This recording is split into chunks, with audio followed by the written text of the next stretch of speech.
Want to spruce up your space with some stylish planters that won't empty your wallet? You're in the right place. First up, grab an old mason jar.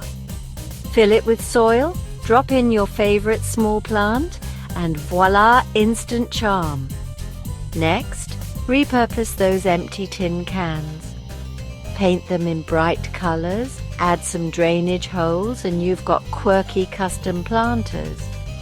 Got a pair of old shoes lying around?